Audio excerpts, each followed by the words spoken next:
Hello, everyone. Welcome back to English Podcast Motivation. I'm Cade, and I'm very glad you are here today. Take a slow breath with me. Relax your face, relax your shoulders. Today, we are going to build something very important, your voice. Hi, everyone. I'm Eric, and I really need this topic. Tell us why. Because when someone asks for my opinion in English, my mind becomes empty. Or I say something very short, like, it's okay, but that's not my real opinion.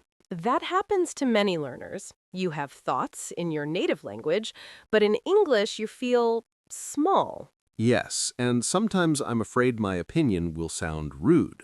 That fear is normal. Sharing opinions is not only about vocabulary, it is about tone. Today, we will learn how to express opinions clearly, politely, and confidently. I want to sound natural, not aggressive. Good. First, let's understand something important. In English conversation, having an opinion is positive. Silence can sometimes feel like disinterest. So speaking up is better than saying nothing? Usually, yes. Even a simple opinion builds connection. Let's start with the most basic structure. I think. That's easy. Yes, simple is powerful. Many learners try to sound advanced and become complicated, but natural English is often simple. Example, I think this idea is practical. I think this idea is practical. Good. Now let's soften it slightly. I think this idea could work. That sounds less strong. Exactly. The word could makes it flexible. Now let's compare 3 levels. Strong. This won't work. Neutral. I don't think this will work. Soft. I'm not sure this will work. Oh, that is very helpful. Tone changes everything. Now imagine you are in a meeting. Your coworker presents a plan. The manager asks, "What do you think, Eric?"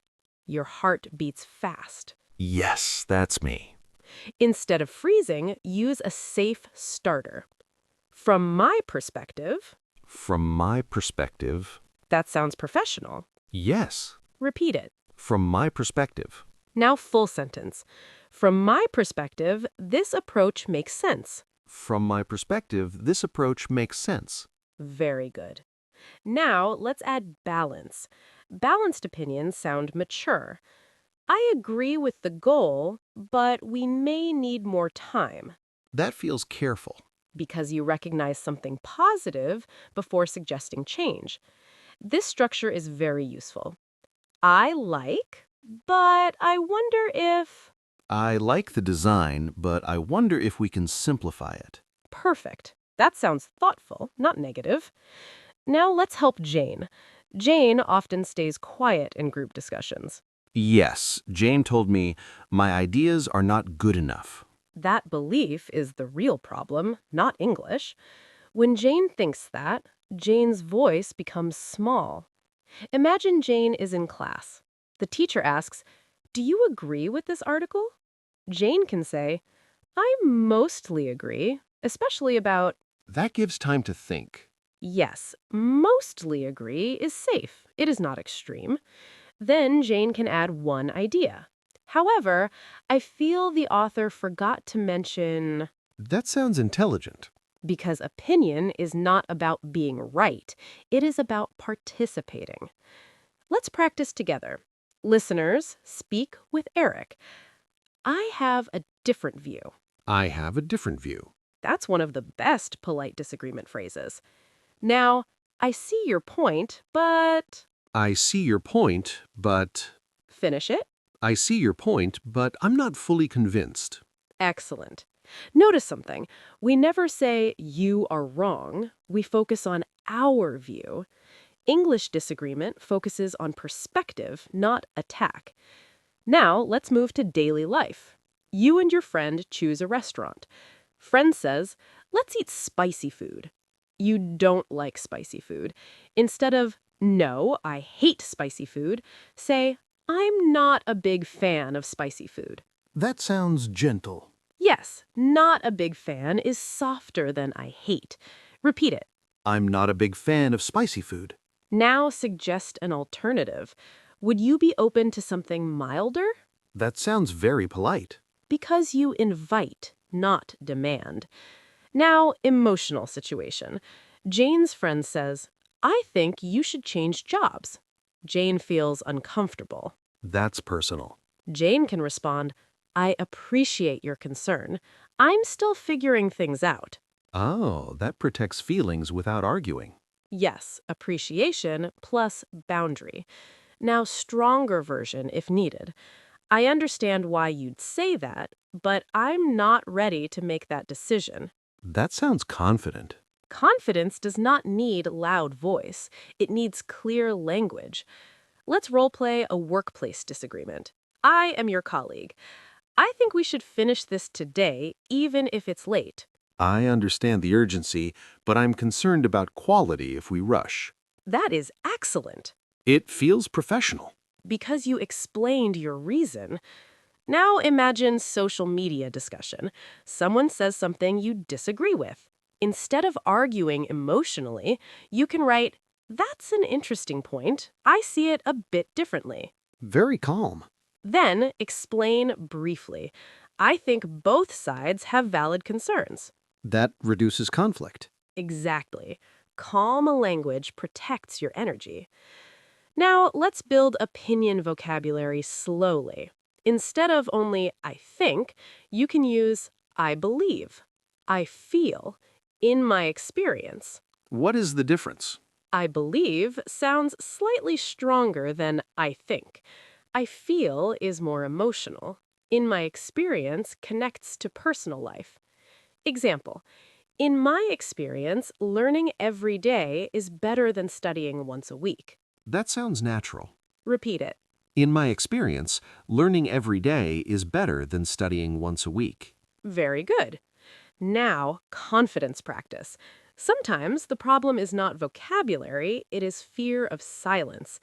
After you speak, silence may come. Yes, I start doubting myself. Silence does not mean rejection. It often means people are thinking. Hold your space. Breathe. Don't fill silence with apology. I often say, sorry, maybe that's wrong. Try replacing it with, that's just my perspective. That sounds steady. Yes, it shows ownership without insecurity. Let's say it together. That's just my perspective. That's just my perspective.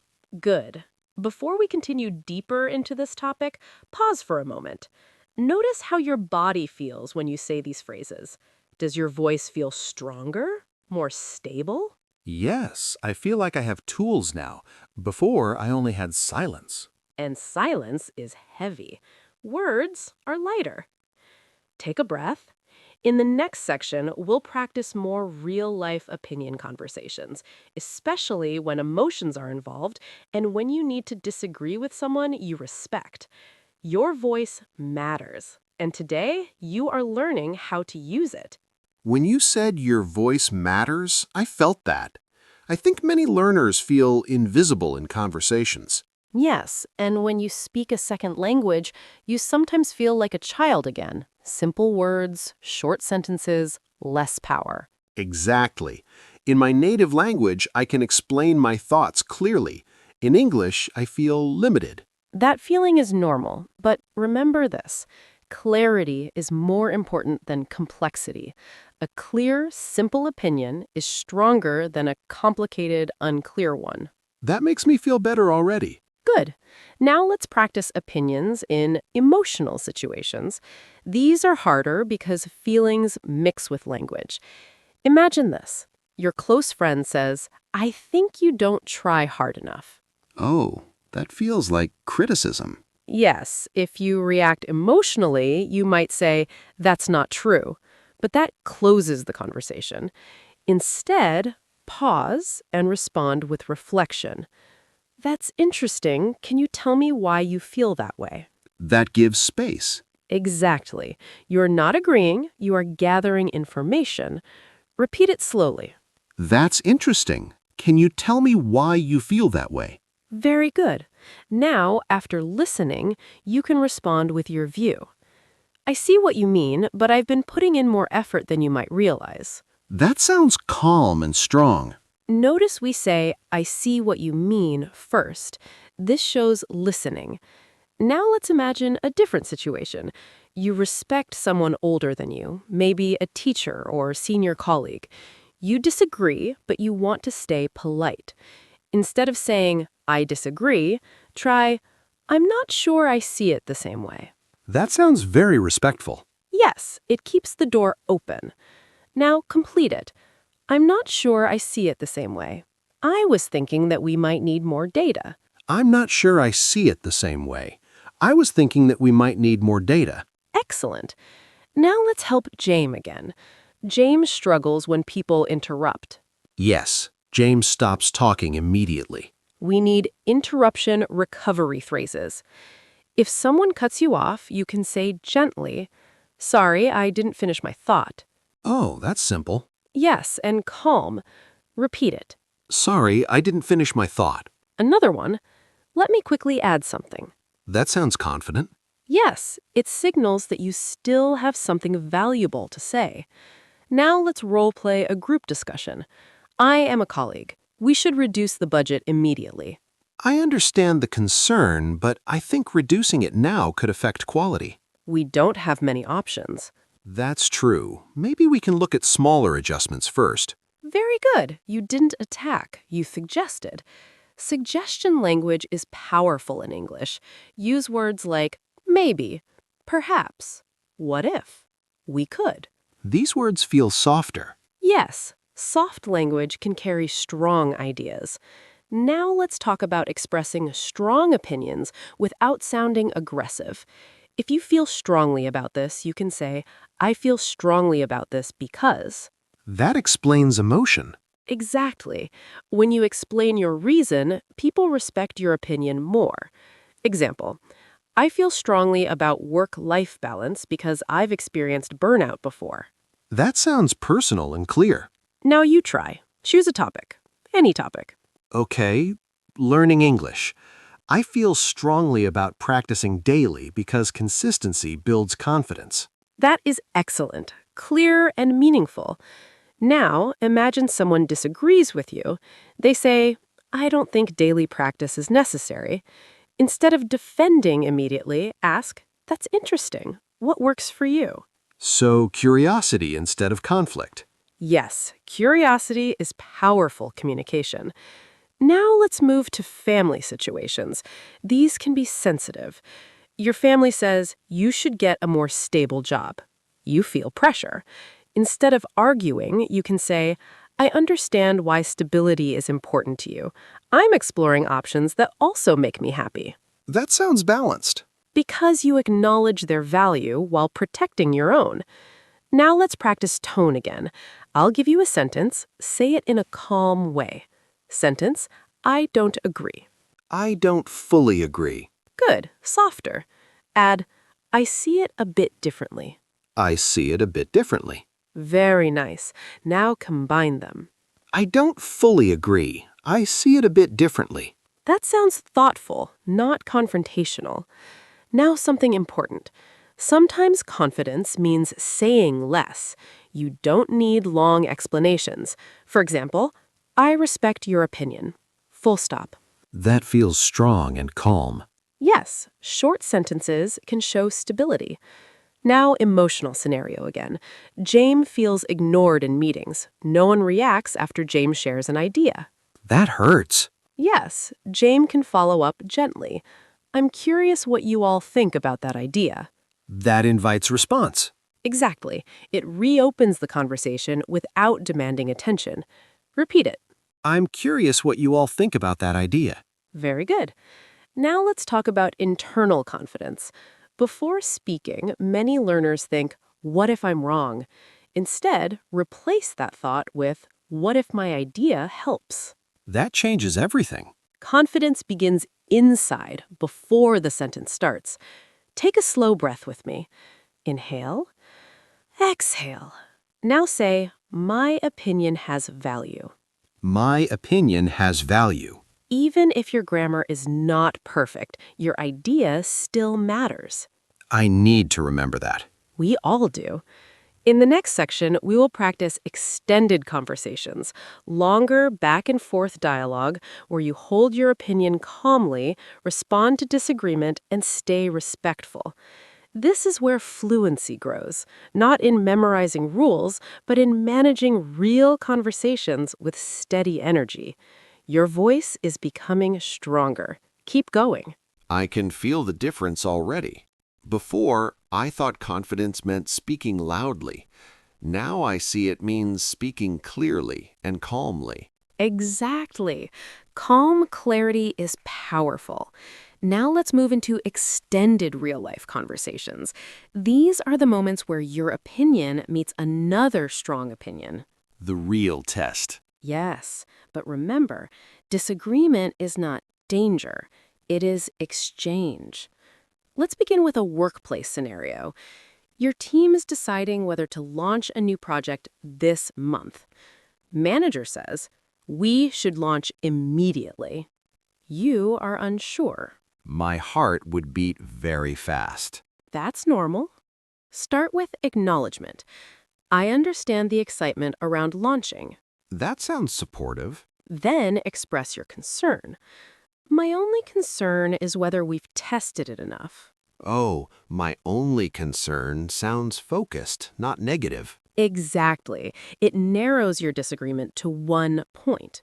Now, continue. If we launch too soon, we might face avoidable problems. Very good. You explained the reason. Manager says, so you're saying we delay it? Not necessarily. I'm suggesting we review the final details once more before deciding. Excellent. Notice you didn't say, you're wrong. You offered refinement.